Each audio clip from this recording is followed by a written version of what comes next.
Hey everyone, how are you? My name is Chris Quinlan. Welcome to Melbourne Musos Face Chook Live, which is racking up yet another sad week with the loss of one of the icons of rock, Mr. Eddie Van Halen. And what I just played then is one of the most iconic drum intros from one of the most iconic bands led by one of the most iconic guitarists in rock, Mr. Edward Van Halen. And so tonight is yet another fucking tribute. Okay, all right. What a year, hey? And no funny man tonight. Not me being a dill. None of that. He's important. I was telling my dear mate, Marcus Astamoinen, who is a gigantic Eddie Van Halen man and all that, the definition of a genius the other day when we were talking on the phone. On the morning that we all found out, that the definition of genius, everyone, he's a genius. He's a genius. That's a genius. She's a genius. You know, that's so much genius around. But I settled with the fact that a true musical genius is someone who changes the sound of the instrument. Okay? Now, I really first attributed that to Dizzy Gillespie and Miles Davis and all that. In rock, you've got guitar pretty much pre-Hendrix and post-Hendrix, and then you had Mr. Van Halen, who did so many different things with the guitar and stuff, along with his brother Alex on drums. Now you're probably wondering, how the hell am I going to do a tribute to a guitarist on what is essentially a drum show? And I'm actually doing the drums, so that's what I'll be doing. But as you know, because of triggers and things and all the gadgetry I have, I can make a semblance of how that band were able to do what they did and all that sort of stuff. So, you know, and even down to Dear Doris here, and when I'm talking about drum sounds and Van Halen drum sounds, I've actually got my earrings on tonight. I've put the earrings on Doris.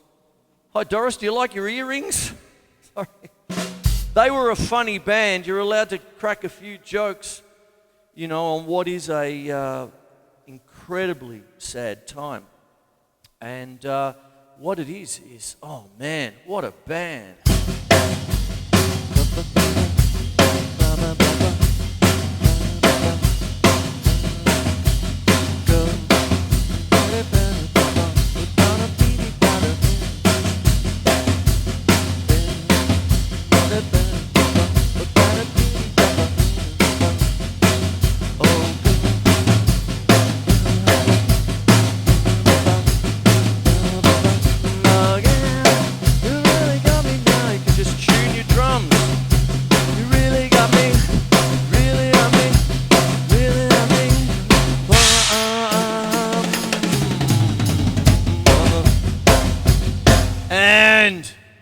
Introed that, nothing short of pure genius, is Eruption, regarded as one of the greatest, if not the greatest, guitar solo in rock and all that.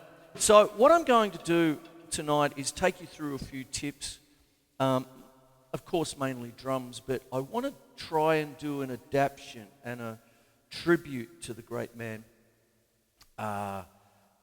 through the drums. Okay. So I'm not going to play Eruption on the drums. I actually sort of tried it, but it was pretty shit. Anyway, but what it is I'll do my best to take you through a few of the different things. Okay. So what I've got here is my notes. I'm going to start reading. Now this is Face Chook Live. It's supposed to be half an hour.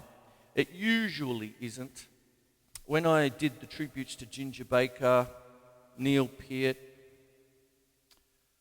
Keith Moon, all that stuff, I had to cut short because I can see my little clock over there, and I know these cameras well. I've had them for years now for the show, and I was down to seconds. And I finished one. I think I finished the Neil Peart one with seconds, literally seconds to go on the camera. Anyway, I don't really mind if this is going to be the same kind of thing. We love him so. Eddie Van Halen. Edward Ludwig Van Halen. Oh, by the way, what I was going to get into was the fact is that you're watching Face Shook Live now. Okay. As soon as I press the off buttons and as soon as I head off and have some editing cordial, I'll get over there, and what's going to happen is it'll be a full 4-camera shoot. The reason I have chintzy blue curtains behind me is because I can put pictures up of the great man behind me and stuff and have things flying through and a full edit. But this is live, straight to there, okay? I do believe Van Halen had a DVD called Live Without a Net, my ex-brothers in laws. Is that too many S's, Chris? They were. I told Marcus the other day, I didn't really need to buy the early albums. I saw You Really Got Me and all that on Lee Simon's Night Moves when it was first released. I was 18. You see, I'm 60, nearly 61 now, and only a few years behind them. You know, that kind of thing now. I saw it. I've gone, man, what's this band? Chicka-da-na-na-now. Is that the way you play You Really Got Me? You know, I'd already played it in a little tiny school band. Thought we were pretty cool. Then it was like, ka-choom, away we went. Kaboom! There it was. There's Eddie. Bang! What a debut on Night Moves, 1978. Was it 1978? Early 1978, I think it was. Anyway, let me get into it. Eddie Van Halen, Edward Ludwig Van Halen, born January 26th, 1955. That's my birthday. I was born on January 26th, 1960. There you go. He's an Aquarian like me. Passed away October 6, 2020. Was a Dutch-American musician, songwriter, producer, and inventor. He was the main songwriter and lead guitarist of the American rock band Van Halen, which he co-founded in 1972 with his brother, drummer Alex Van Halen. Bassist Mark Stone, I think replaced by Mr. Anthony later on, and singer David Lee Roth. He was well known for popularizing the tapping guitar solo technique, allowing rapid arpeggios to be played with 2 hands on the fretboard. In 2012, he was voted #1 in the Guitar World magazine readers' poll for the 100 greatest guitarists of all time. There you go. And there you have it. That's the opening thing. Now I'm going to keep reading. So what I'm going to do is start to show you different things. I don't want to bore your pants off by reading 5.5 pages of notes and all that. But let me at least start you with one of the most iconic intros in rock history. That is Hot for Teacher off the 1984 album. Okay, 1984. And there you have it, by one Mr. Alex Van Halen, who loved, in my research, I already knew it, but I researched it just to make sure, one of his great influences, Billy Cobham. And you can tell. You know why? Because the actual beat is a boogaloo beat that Billy Cobham played on his Spectrum album. Okay, first solo album while he was with the Mahavishnu Orchestra. And it was a piece called Quadrant 4. And it was a duet with Jan Hammer and all that, who you might know from Jeff Beck and writing the music for Miami Vice in the 80s and stuff like that. But let's start off. It's a tom-tom thing. Now, because of the sound, Van Halen had an iconic sound, okay? Eddie called it the Brown sound, right? And what he actually did, what he strived for with his tone, I mean, you know, you just know who he is, you know, just from the tone. But he always said he got it from his brother Alex, from the snare drum. Hope your ears didn't ping back there. Rim shots, mate, rim shots.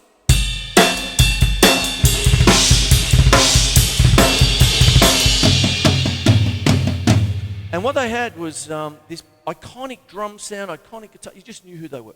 And that's one, again, why I've put the E-rings on Doris here, my beloved D-dub.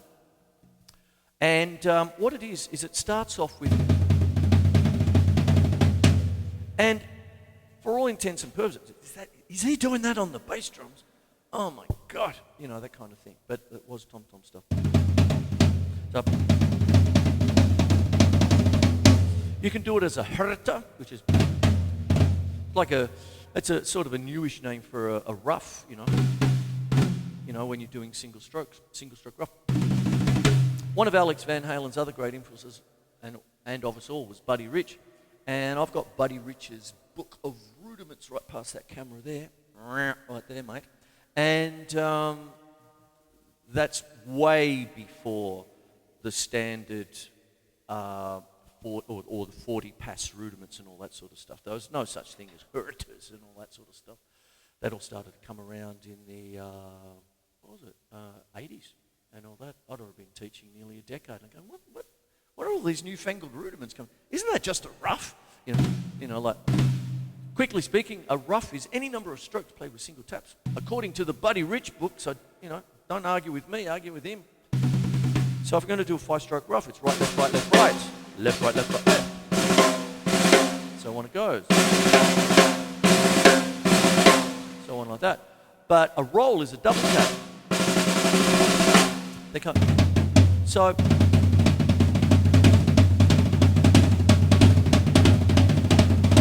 that's what it is there. Then he brings in the bass drums. Now, what happens, I'm going to do two things with this. Because... well, I'll play it first, and then I'll explain it, I suppose.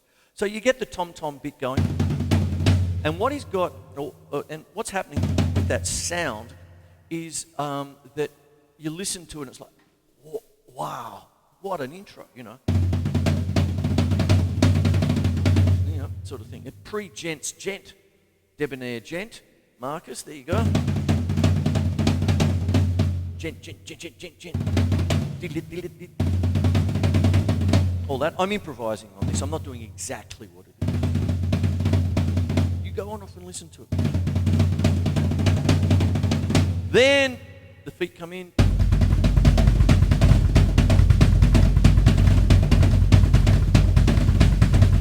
Now, I've often said that I'm a child of my time, okay? Bum, bum, bum.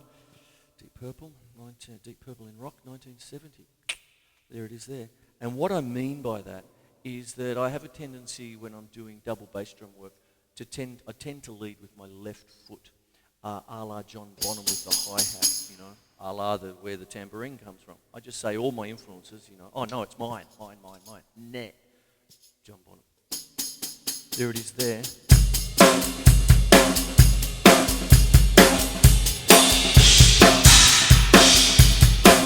Now, take that over to the bass drum. This is a Ginger Baker thing, of which Alex Van Halen is also a great admirer of.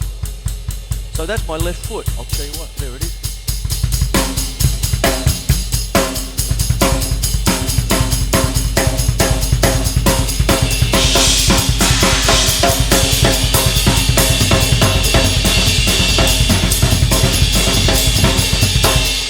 Oh, I could go on forever, but I better not. So what goes on is there's that. So what you've got then is you've got it's 3 bits, right? Bring in the feet.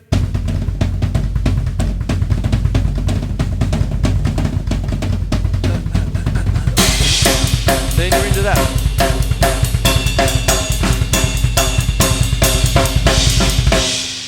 Now, because Alex Van Halen is a great admirer of Billy Cobham, who are the aforementioned hero of us all, I've met the great man, it was wonderful. And what it is that, as I said, is a boogaloo beat. It's known as Billy Cobham's boogaloo beat. And what it is it starts off his first solo album, Spectrum, in 1973, and the piece is called Quadrant 4 with the aforementioned Jan Hammer.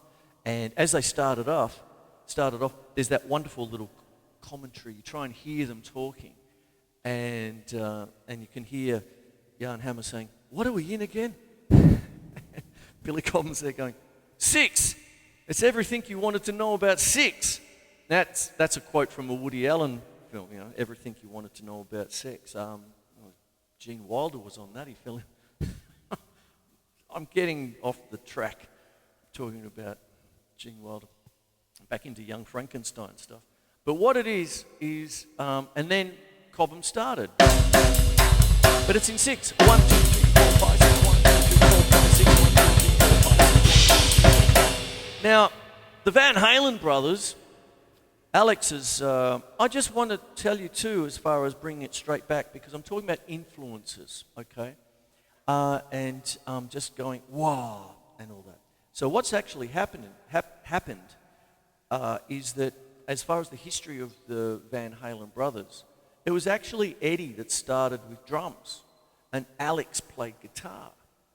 And then Eddie would go off, and Alex said, "Oh, I'll have a bit of a crack at the old drums here." And then apparently, in my research here, Eddie heard his brother play Wipeout and said, "Nah, you stay on the drums, I'll go across to guitar." But he'd already been playing piano for such a long time. Hence, Jump and all the keyboard business that always fed through Van Halen's work.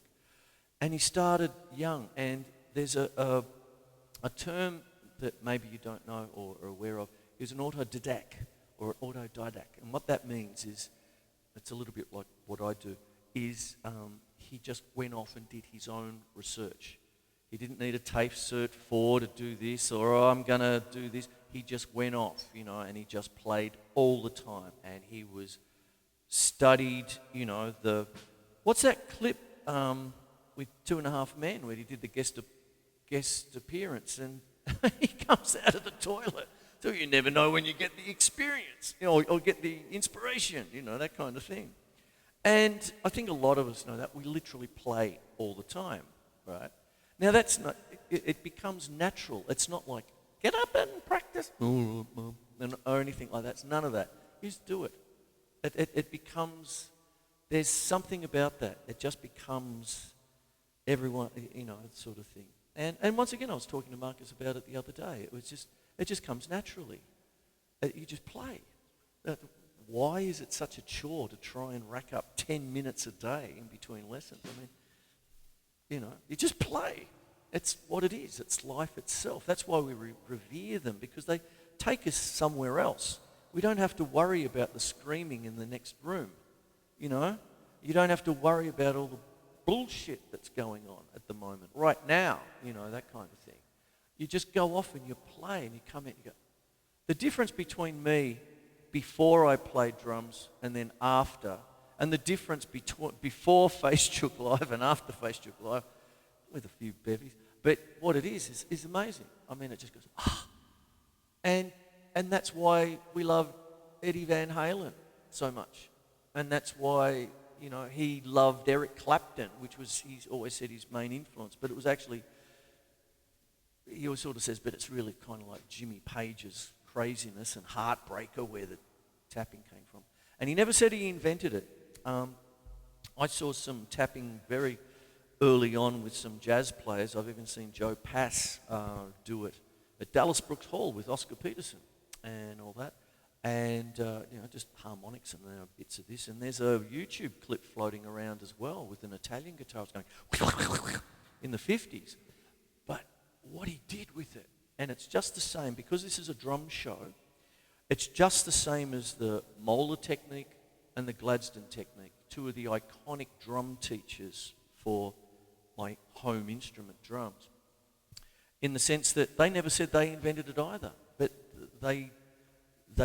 everything's attributed to the name. So Eddie Van Halen, the tapping technique is he just took it and made it his own, that kind of thing. It's iconic. And even though he just took it and said, oh, well, let's go there with it. Bang, genius, as I said before. So anyway, let me get back into all this business, get into the actual playing, all that. And what happens is that like that. You've got an iconic sound from Alex Van Halen, his brother, but that's what it was. He started off with, they swapped, and that's what happens there. Then you put in the aforementioned double bass drum.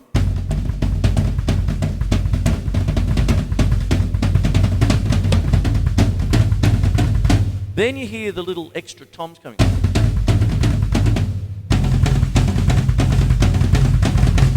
You know what that is? The hemiola from Española. How many times? I just love saying it now.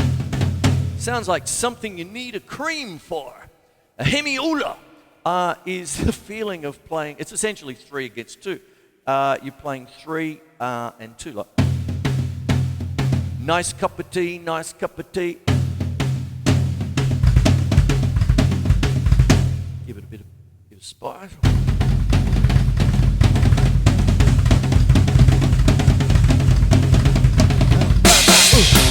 Then you're in. And the left hand here is the brown sound. That's where Eddie Van Halen always said it came from. It came from my brother's snare sound. You know that.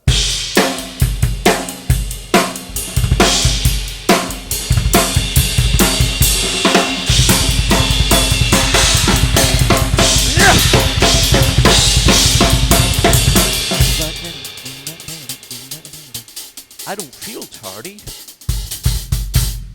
Man, is that clock slow? Here we go. There it is. They're such a funny band. You couldn't help but laugh, you see. So it's like a wake at the same time, you know, that kind of thing. You've got to remember that smile. Ah! That smile he had every time he played guitar. You can tell he loved it. Ah!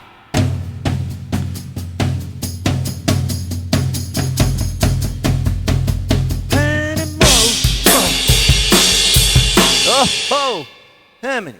Oof. Anyway, there you go. Now, there's the start to Hot for Teacher and most of the rest, plus a little bit of where it comes from, you know, that. And it's got that lovely thing, and because it is a drum show, what I'll do is I'll straddle. I've got the camera down here. I've got dodgy boot cam down there and all that, and you'll be able to see that I'm straddling my hi-hat and my bass drum on the left-hand side there. Then you drop in the right foot. Double it up.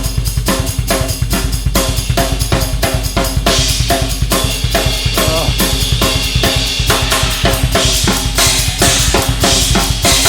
Yeah. There you are. There it is. That's how you do it. That's Hot for Teacher. Okay, so, and where it comes from and all that. Now, I'm a little bit of personal history, I suppose. I started teaching in Footscray, Troy Music, and the Footscray Community Arts Centre as a little trainee to Harold Ripper. All that sort. Not that he was teaching there. I just got my gig, and I said, Harold, we'll just follow this and do that. What's wrong? Yeah, come on. Shagger. Used to call me Shagger as a nickname. Anyway, there you go. I don't know why. Nothing was happening. Anyway, diverse. But what happens is it was around 1978, and then I started teaching at Troy's. Started at Footscray Community Arts Centre. And I was there throughout the 80s. And bang, Hot for Teacher came out in 1984. And it swept the ocean. At least it swept Footscray and all that. As to quote Frank Zappa, it swept the oceans just like the Mud Shark did. Okay? Mud Shark, if you're there. How you going, Tone? Anyway, sorry, former vocalist for a Zappa band. Who else? Anyway, and what it was everyone wanted to learn Hot for Teacher, but I had this chintzy, little cheapy, drum kit to play on. So I worked out a way to do it single-footed. Okay, if you've only got a single bass drum, you want to get into Hot for Teacher, but you don't have a double kick, let's say, because this is, double kicks were the land of. You needed the second bass drum, that kind of thing, and it wasn't until DW brought out a double pedal around about the same time, and once again, I didn't think I was going to go down there, but Billy Cobham, once again, was the innovator for things like that because he was with Tamar at the time, and they developed this whole thing where he had the 3 bass drums and he had like 6 pedals, so he could play each bass drum with either foot. So it was like, sort of thing. It was like Barry Morgan with his organ. There's a free plug for you, Bazza. Here you go. What was the thing the other day? He put up something, and he was playing a piano accordion, right? He said, "Here we go with the Devil's Backpack." Hello, Cooker. I'm stealing his line. Sorry, Barry. I'm giving you due reference, mate. Anyway, so what it is I had to come up. All the kiddies want to. I was a bit of a kiddie myself. I was just in my early 20s. So I came up with this idea, and it's not new, but the thing is, it worked. And what happened was, what I did was I swapped. So instead of that,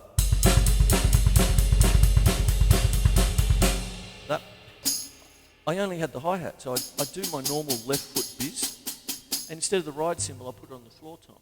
And then I do the normal thing with the right foot. So it became this. And then you put them.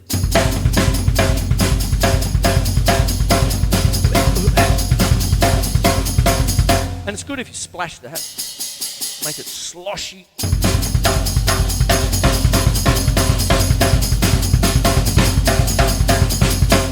And then, of course, we've got the lick of the century. Oh, how many times have I taught that? Almost as many times as a bloody paradiddle. Jesus. Anyway.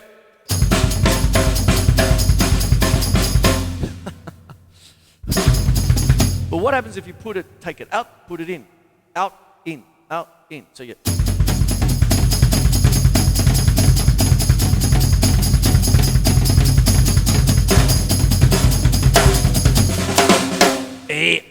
And later on, you can put in the splash hats. The first person I saw do that was a drummer by the name of Tommy Campbell. He came out with Dizzy Gillespie in 1981. I thought, how the hell is he doing that? I was trying to count his hands. He got 3 arms or something.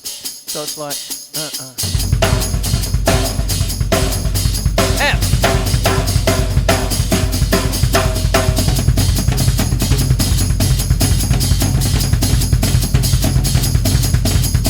So when you get in, there's that.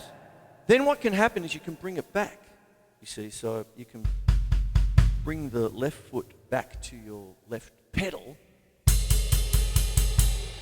And the typical lick of the century, remember one thing. I say this every time with the lick of the century. You've got to have the hi-hat. Okay, there's a YouTube thing going around where, it's like, I almost threw him a beer at the TV. I said, "Where's your bloody hi-hat? What do you think he's got that for?" Finish it off. People could say the same for me, at me as well, so I better back off quietly, throwing chocolate maybe, but as I said, if I put my left foot back to the left pedal, take my right hand and put it back on the right. Bring it back to there. And put it back in there. Oh!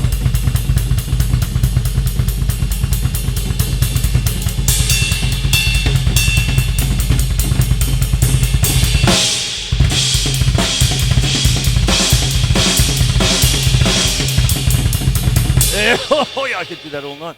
I've already run out of time. It's already 6:30. I don't care. I'm going to keep on going. There you go. So that's the hot for teacher thing. That's the how you can do it one-footed. Now, that's the bonus extra because Alex always had his 2 bass drums. He ended up with 4. So, but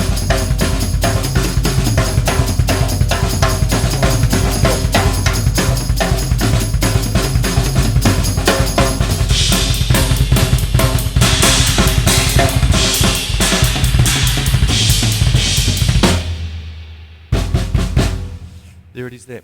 Back to Eddie. Where was it? Born on January the 26th, 1955 in Amsterdam, Netherlands. Edward Ludwig Van Halen was the son of Jan Van Halen and Eugenia Van Halen nee van Beers.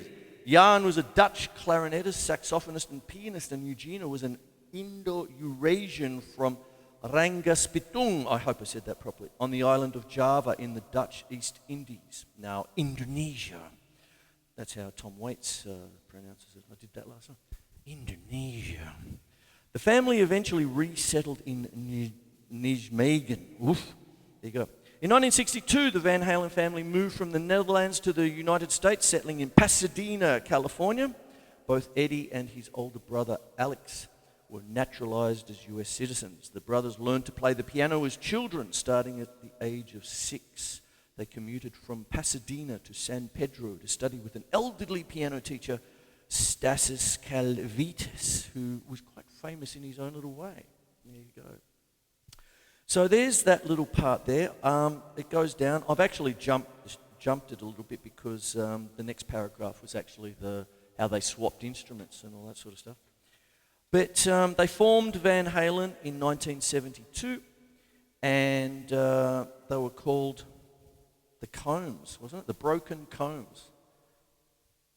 There you go. Funny guys. You'd have a ball with them, wouldn't you? Anyway, so what it was they changed the name eventually to Van Halen. I think at this is a sideways thing, but I think at the behest of actually David Lee Roth, who they used to hire the PA from, kind of thing. It all ended up like that. And they've done all their Grammys, Jump, all that sort of stuff. Album 1984 with the aforementioned Hot for Teacher went 5 times platinum, thank you umpire, a year after it's released. The lead single Jump became the band's first and only #1 pop hit and garnered them a Grammy nomination. The band won the 1992 Grammy Award for Best Hard Rock Performance with Vocals for the album For Unlawful Carnal Knowledge. I'm not going to say the actual... Oh, no, I've already said it tonight. Fakuk. Anyway, there it is. That's what it means. And band ranked 20th on the RIAA list of best-selling artists with 56 million album sales in the United States and more than 80 million worldwide. Additionally, Van Halen charted 13 #1 hits in the history of Billboard's mainstream rock chart. Meanwhile, VH1 ranked the band 7th on a list of top 100 hard rock artists of all time. And in 2007, Van Halen was inducted into the Rock and Roll Hall of Fame. Individually, Eddie received acclaim for his guitar work in the band. Obviously, there you go. And there's that little bit. I'm going to come back to that a bit, of course. So that's what goes on there. Now, what I've just done with you is a bit of a treatise on Hot for Teacher, right? Its history, where it comes from, its attribution, that kind of thing. It's a boogaloo pattern, is Billy Cobham's boogaloo pattern, is what it was. And you've got that kind of thing. Plus the way to break it down, some of the technical things, because that's what this show has always been, from show #1 in 1995. Just get it out there. And what it is that. Now, the thing about it is, this is the part where I go a little bit this way, because what goes on is my next little part here, I'm going to talk drum technique, but I'm actually going to take the chance of applying it to if Eddie had stuck with drums. So it's really a case of what would Eddie do, that kind of thing. Now, tapping. What he could do is amazing. Okay, so it's and his tone and all that. Now, tone is big. That's why I've got earrings on Doris tonight. That's why I love Doris so much. She has tone. She's full-bodied. She's beautiful. She's got bits over here and bits over there. It's beautiful. Beautiful gal. Been with me a long time, 23 years, haven't you, Doris? Yes. That's dumb. That might get cut out. Anyway, I just want to say one thing. Have you noticed my demeanour? I haven't been in the best of places the last few days since hearing about it. None of us have. And just talking about it and getting on the drums and playing it out and talking to you, I've changed. I'm happy. It's good. It's him. It's crazy, isn't it? Anyway, so what goes on, I'm going to try and think a little bit like, what would Eddie do? Because he wasn't just a guitarist, he was an inventor. He had patents, he had tick, tick, tick all the time. Now, imagine, if you will, you had a fingerboard and you're doing eruption, you know, very bark, you know, sort of thing, sort of stuff. I mentioned bark last week, sort of a stupid joke, a schoolboy joke and all that sort of stuff. But what it is you can stretch the range. If you're using one hand, it's beautiful, of course, all that sort of stuff. But this whole idea of tapping, you start to almost think like a pianist. Okay. Now, when I talk about my Piccolo Toms over here, sometimes I come across almost like exclusive, like, oh, well, there's another thing. I'm always defending him. How come he's got a big ass drum kit? Well, I can do it on four-piece. All that sort of rubbish. But anyway, what it is this part here. To be candid with you, I've got it set up for Anthony Cerrone's. Drummers out there will know Anthony Cerrone's Portraits in Rhythm Snare book, because it is one of the greatest snare drum texts you can get, and it's listed at year 12. You know, you got to read all the little black dots, mate, all those little black dots for year 12, you know, that kind of thing. And you know, I've got many a student flying through it, all that sort of stuff. But then he did an offshoot, and what happens is he's got it for classical percussion, and so I can.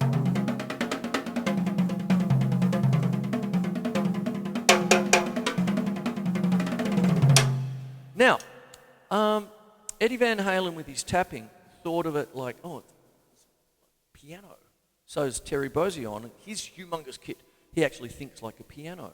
Because when you've got a piano, there you go. You've got your treble clef and your bass clef and middle C down the middle, hopefully a brain in the middle, and away you go, kind of thing. However, I have my guitar. I play a bit of guitar as well.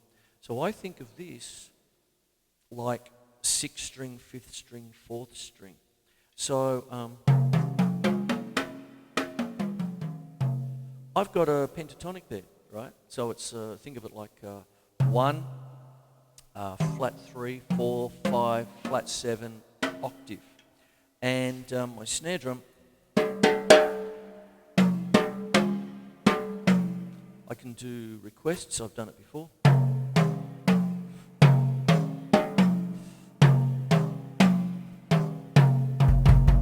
Away you go. There we go. We all came down to. Forget it. I'll move on. But what happens is, I was just about to say we all came down to Melbourne on a great COVID skyline, but I just thought better of it. But now I've done it. There it is. You've got it now. So, I put that there. You stupid. But basically what goes on, let me get back onto Eddie. You see, what happens is that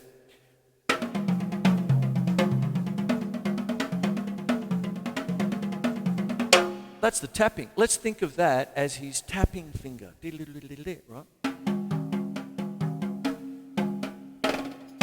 Therefore, my right hand can do some of the fundamental.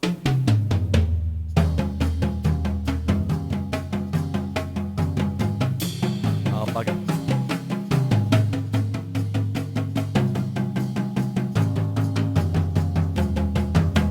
There you go, yeah. Then, what happens then is that then I can split it up. Now, what Eddie Van Halen could do with his tapping, I'm going to leave I'm going to throw that to you, because there are a whole host of incredible guitarists in this town that can just go whooshka sort of thing. Let me give you just so you know, I put it up on the old Facebook today. I fished it out. It took me a little while. I had to go like that. But this is my cover band book from 27 years ago. And there was a certain Mr. Vivala. I don't know if you're watching, Reno. I taught your son for a while there. anyway, but he loved his Mr. Van Halen, and we were trying for something, and let me just give you a list of songs that he got me to do. They're just sketches. Pound Cake, Panama, the aforementioned Hot for Teacher, Get Up, Summer Nights, Good Enough, 5150, Dreams, Judgment Day, Love Walks In, Why Can't This Be Love, You Really Got Me, which I sort of did before, Jump, we're planning on doing, and then it goes into Thin Lizzy. Hey, and there you go. So that's an epoch ago. That's on its way to 3 decades. That was around about 1993. Hope you're okay out there, Mr. The whole Vivala family. Cheerio. Anyway, that's what happens. But what happens with the tapping? Think of that as the tapping.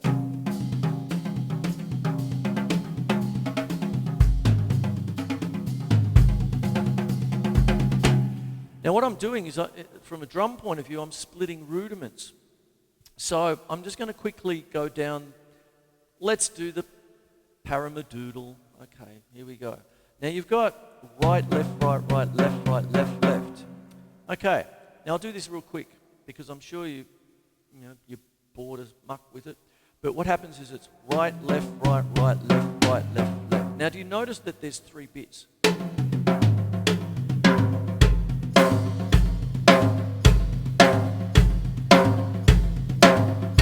Round, round, round.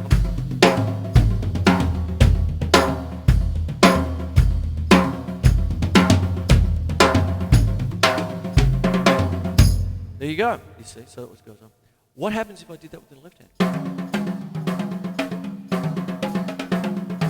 Now,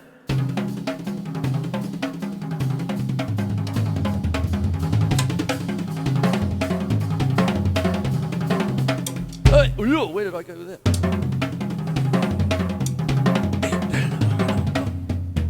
Okay, there you go. You see what's going on there? That's what happens there. So what happens with your tapping, with your guitar, is that think of that as your octaves, up at the 12th and 15th frets and all that sort of business. And then down low, you've got your other things. So you're actually thinking kind of like a piano player. Now, as I said, I've got this set up more like a guitar because I can see it like. You see what I mean? That's what I do. I change it up. I've got it on pentatonic at the moment, but it's been a few different things over the years. I've had them for a long time now. I got them from dear Paul Mosum. If you're there, mate, there you go. Tom Trading Company from a time gone by. I always credit, he's the guy who set me up with this whole thing. He's a dear, dear man. Okay, Paul, if you're there you are. And there it is. So what goes on with that is that that's how I can take someone of the genius of Eddie Van Halen and say, if he can do that on the guitar, like he said, if someone's doing the piano, how about if I do that? Because that's what he said about Jimmy Page's influence, in the sense that I heard the Heartbreaker solo, and I saw him, I heard this thing that he was doing, and da-da-da-da-da. How about if I just did this and moved it up and down? He went from there, sort of thing. And so he cites Jimmy Page's Heartbreaker from Led Zeppelin as one of the things that got him started. There you go. And so if he can take it from piano, and if he can sort of adapt something that Jimmy Page was so famous for from the Led Zeppelin 2 album, how about if I can look at it and I can go, if I did that, and then I did that, I'll never get a fucking gig again. I'm going to stop saying naughty words. Swear box, Chris.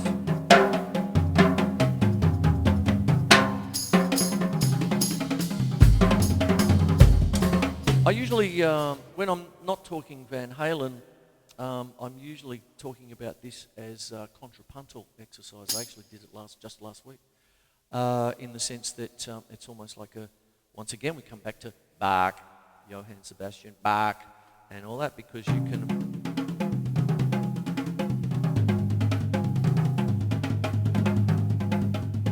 See, I can start. making that the melody, and I can make these more fundamental tones. Oh! That's really got me again, badly. Oh, sorry about that. How about I do this? I'll show you.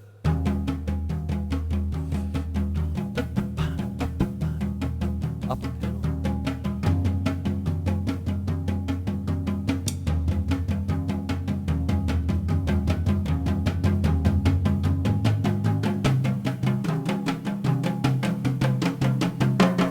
Oh, got out of that with the skin of my teeth. There you go.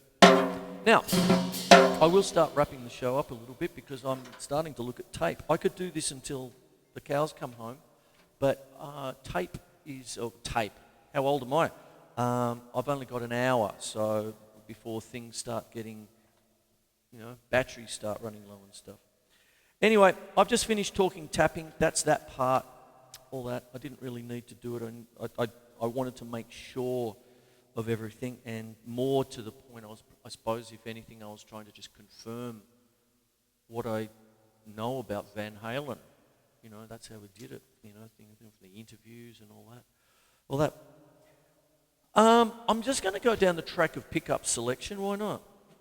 Eddie used a variety of pickups, including 1970s Mighty Mites, which were made by Seymour Duncan and were copies of DiMarzio Super's distortion pickups.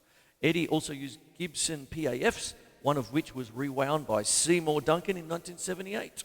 Okay, this is the Brown sound. In an interview with Guitar World magazine in 1985, Eddie stated that his guitar sound style, which he called Brown sound, is basically a tone, a feeling that I'm always working at. It comes from the person. If the person doesn't even know what that type of tone I'm talking about is, they can't really work towards it, can they? In an interview with Billboard magazine in June 2015, he stated that with the expression Brown sound, he actually tried to describe the sound of his brother Alex's snare drum, which he thought sounds like he's beating on a log.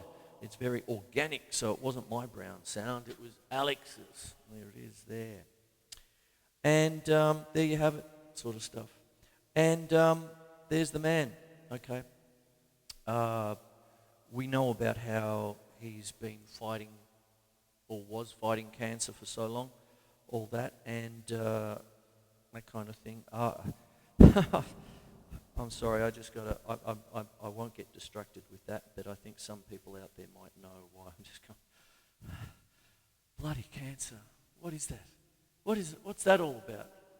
Anyway, doesn't matter. Anyway, so what goes on? There it is, there's our Eddie. Now, I'm going to start to wrap the show up. This is a love letter to the man. Now,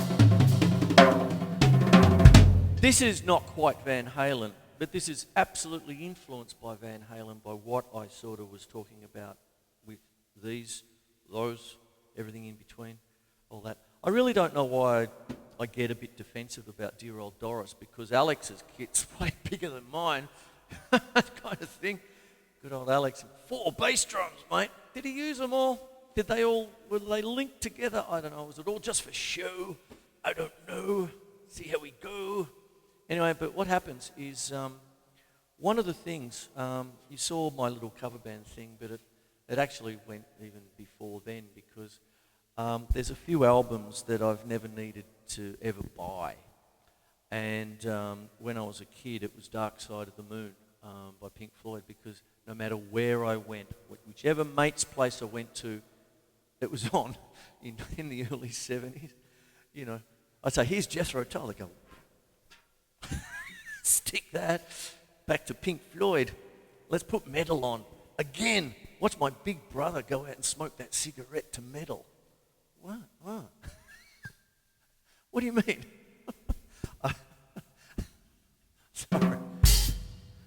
Sorry, I'm not lagging in any big brothers. It's funny, big sisters, elder sisters seem to like Neil Young. That's where I heard Harvest all the time. Scott Hayward, how are you, mate? We were talking about the other week. So it was his big sister. It was the big sister. It'd be Neil Young's Harvest album coming out. But if it was the big brother, it was Dark Side of the Moon, and it just had a funny smell as you walked past the door.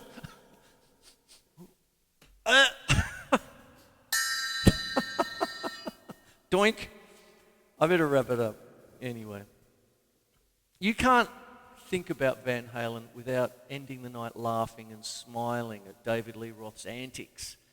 He's a smart guy. He can be a bit of a whatever, but I just remember seeing some of those interviews and he never took it seriously, and he's so funny. And some of those interviews just turned, oh God, he actually said that. Whoa. I mean, it's just so quick. Yeah, it's so quick-witted, like that sort of stuff. And anyway, there you go. But I digress. Anyway, that's why I'm smiling. See what happens. Demeanour is what it is. You start talking about these people. Look what happens. So it goes. I talked about Neil Young's Harvest, and I talked about Dark Side of the Moon. We're talking about Van Halen here. And I never had to buy the early albums. I mean, I heard them and all that. But my dear ex-wife, well, hope she's well. Hello, darling. How are you? Hope you're doing all right. It's been a long time. Editing cordial, here I come. And what happens is that her two younger brothers just had all the albums on endless repeat, right up to 1984. And then I started buying 5150. I had that on, it's in the other room on vinyl, like all that. I just sent Dear Marcus the book. Mate, have you got it yet? I posted it the other day. Anyway, there you go. Because I like to buy the book of the album. If there's an album I really like, I'll buy the tabs, Andy Aladorn, Wolf Marshall, authorized tab edition, or authorized whatever it was. And I'd look at the little black dots and would go, wonder, wow, that's how he did it, that kind of stuff. Oh, it's an A flat minor. Oh, I thought it was that one, and all that. But what it was the Diver Down album had this incredible guitar solo, which follows on from Eruption, and it was called Cathedral, okay, from Diver Down and all that. There's a third one too, which is kind of like the classical guitar version of Eruption as it's described, is Spanish Fly, which is incredible as well. But Cathedral just grabbed my ears. I used to go in and say, what the hell is that? And that one is Dive It Down, mate. They kind of play that track again. Yeah, what about this one? And all that sort of stuff, And but anyway, Cathedral, and it just caught my ear then. And preparing for this show for tonight, I revisited it, and I sort of went, yeah, that's what it is. And what I've got is, as you know, I do my triggers. I've talked about the tapping, and I've got my samples here. And what I'm not going to play Cathedral. What I'm going to do is use this patch of African voices, and I've got my triggers set to a Lydian mode, and a Lydian mode is 1, 2, 3, sharp 4, not a flat 5, sharp 4, think about it, and then 5, 6, 7 octave, okay? So that's what you've got. George Russell, Lydian chromatic concept, one of the Carl Karma detective stories where I went a bit blue and a bit naughty, has the damsel, the femme fatale. It became Sasha Dispel, courtesy of Magda, but her original name was Lydia Chromatic and all that. So it comes straight from George Russell's Lydian concept. And it's a Lydian mode, right? And what I want to do to finish off is play a piece of music that is influenced by Eddie Van Halen's Cathedral. And for those of you who don't know it, go off and hear it. But he's got the whole thing going, but his right hand's on the volume going nuts. And the story goes that he did 2 takes in the studio, and the second one they used, but it literally, the volume pot literally froze, like like that sort of stuff. And that's his head. That's the genius of the man, in the sense that he thought differently. you know, there's this thing, think outside the square and all that sort of stuff. Hey, you know, it's hackneyed, but it's true. He thought a different way. So I'm going to give it a crack, dedicating it to the great man. Here we go. And, yeah.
Okay.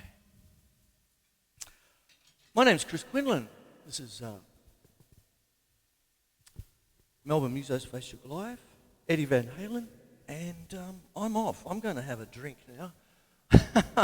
Give me a little while, and I'll have this up for you as soon as I can. It's going to be a bit longer tonight because it's an hour, and I hope I've done justice to the great man. There you go. Yeah. It's going to be up. I'll have 4 cameras. I've got boot cam. I've got a few different things. I'm going to have do a few things for Channel 31. It's going to be, I'll put it on tomorrow here or on Facebook and all that. And then, but the U-Butte, you know, sort of HD version and all that sort of stuff will be on YouTube. And then Channel 31 Wednesdays at 10 o'clock, but that will be abridged. I'm probably going to end up having 2 episodes for this because that's what it is. So I better make a move. Yeah, so take care, hey? Let's just drink up, raise a glass for the great man and the band, and yeah, take care. Eddie Van Halen here, telling you, keep playing, man. Gotta keep playing. It's the only thing there is. Music, man. Keep playing. All right? I'm gonna come looking for you if you don't.